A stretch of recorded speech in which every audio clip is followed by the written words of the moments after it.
జయ పత్రిజీ, నా శరీరం లోపల ఉన్న డిఎన్ఏలో ఉన్న జీన్స్ అన్నీ కూడా అత్యంత ప్రభావవంతంగా తమ యొక్క జ్ఞానాన్ని తిరిగి పొందాలి. చూడండి, ఆ జీన్స్ ద్వారా ఎన్నో వస్తూ ఉంటాయి. అవన్నీ కూడా తొలగిపోయి మంచిగా మనకి ఏదైతే సరి అయిన ఎనర్జీస్ ఉన్నాయో అవి మాత్రం మనలో ఉండిపోవాలి. డిఎన్ఏలో ఉన్న జీన్స్ అన్నీ కూడా అత్యంత ప్రభావవంతంగా తమ యొక్క జ్ఞానాన్ని తిరిగి పొందాలి. ఇప్పుడు ఒక్కొక్కరికి ఒక్కొక్కలాగా ఉంటాయి. కొంతమందికి నడుము నొప్పులు వస్తాయి, కొంతమందికి మోకాళ్ళ నొప్పులు జీన్స్ ద్వారా వస్తూ ఉంటాయి. అవన్నీ కూడా క్యారీ ఫార్వర్డ్ చేస్తూ ఉంటాం మనం ఆ డిఎన్ఏ నుంచి. అవన్నీ తొలగిపోవాలని ప్రతినిత్యం మనము ధ్యానంలో సంకల్పం పెట్టుకొని కూర్చుంటే నిదానంగా అవన్నీ కూడా తొలగిపోతాయి. అందుకే పత్రిజీ సారు ధ్యానం సర్వరోగ నివారణి అన్నారు. మన శరీరంలో ఇంత చక్కగా ధ్యానం చేస్తూ ఉంటేనే మనం అన్ని రుగ్మతలు పోగొట్టుకుంటాం. నా 12 ప్రోగులు యాక్టివేషన్లోకి రావాలి.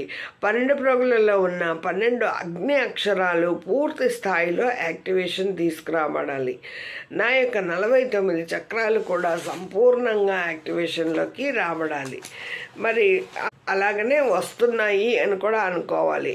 నా యొక్క పీనియల్ గ్రంథి, పిట్యూటరీ గ్రంథి, హైపోథాలమస్, ఇక్కడ పీనియల్ గ్రంథి, పిట్యూటరీ గ్రంథి, హైపోథాలమస్ గ్రంథి సంపూర్ణంగా యాక్టివేషన్లోకి వస్తూ తమ యొక్క స్థితులను విశ్వకాంతితో మార్చుకుంటూ నన్ను విశ్వమానవుడిగా ఈ విశ్వంలో ఒక మానవుడిగా అహం బ్రహ్మస్మి స్థితిలో నిరంతరం వెలుగొందుతూ సకల జీవరాశిని జాగృతి పరుస్తూ మిగిలిన అన్ని లోకాలకు ఆదర్శప్రాయునిగా, అంటే మనం ఎంత ఆదర్శప్రాయునిగా, ఆడవాళ్ళైతే ఆడవాళ్ళు, మగవాళ్ళైతే మగవాళ్ళు అలా అనుకోండి.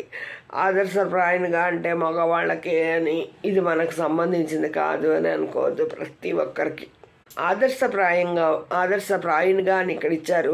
అన్ని లోకాలకు ఆదర్శప్రాయంగా ఉంటూ శక్తి మానవుడిగా, దైవ మానవుడిగా తయారవ్వాలని కోరుకుంటున్నాను. ఇది ఇలాగే జరగాలి. తదాస్తు. ఇందుకు సహకరించిన మనందరి గురువు గారైన బ్రహ్మర్షి పితామహ పత్రిజీకి, ఆర్కేంజల్ మైఖేల్కి, ఆస్ట్రల్ మాస్టర్స్కి ధన్యవాదాలు తెలియచేసుకుంటున్నాను. ఈ ప్రక్రియ మనము రోజుకొకసారి చేసుకుంటే మన డిఎన్ఏల మార్పులు చాలా చక్కగా వస్తాయండి.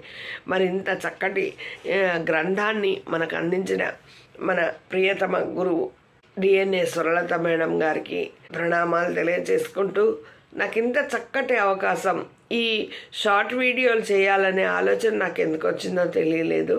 స్టార్ట్ చేశాను, ఆ రోజు నుంచి ప్రతిరోజు చేస్తూ వస్తున్నాను. దానికి అనుబంధంగా యోగం అనే ఒకటి